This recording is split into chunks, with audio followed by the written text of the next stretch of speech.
নমস্কার বন্ধুরা, welcome to সিনে ইনসাইড। ভিডিওটি দেখার আগে একটি ছোট্ট লাইক করে আমাদের পাশে থাকবেন। অনুরাগের ছোঁয়া ধারাবাহিকে আজকের পর্বে দেখবেন দীপা সূর্যকে বলে, প্লিজ ডাক্তারবাবু, কুন্তলাকে কেসটা লড়তে দেবেন না, ও সোনার ক্ষতি করে দেবে। উর্মি বলে, এই বাড়ির যা ক্ষতি করার তুই করেছিস। এরপর একে একে সবাই দীপাকে সূর্যের বিরুদ্ধে উস্কায়। সূর্য দীপাকে, রূপাকে আর কৃষ্ণকে বাড়ি থেকে বের করে দরজা লাগিয়ে দেয়। রূপা বলে, এই বাড়িটাকে আমরা আর বাঁচাতে পারবো না মনে হচ্ছে। সেই সময় কুন্তলা আর জয় বেরোলে দীপা বলে, জয় কোথায় যাচ্ছ, প্লিজ সবটা আমায় খুলে বলো। জয় কোনো উত্তর না দিয়ে সেখান থেকে চলে যায়। কুন্তলা থানায় আসে সোনার সঙ্গে দেখা করতে।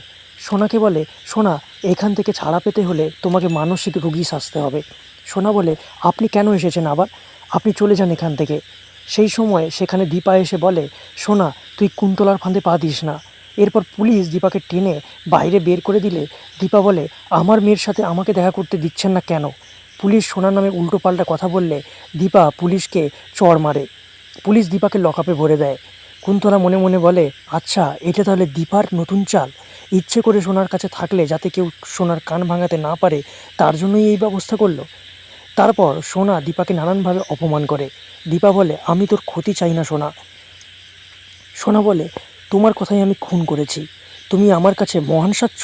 এদিকে দেখা যায় উর্মি সূর্যকে সেই ওষুধ মাখা ডায়েরি দিয়ে বলে, দাদাই, ওই দীপা আপনাদের সাথে যা করেছে সব এই ডায়েরিতে লিখে রাখুন।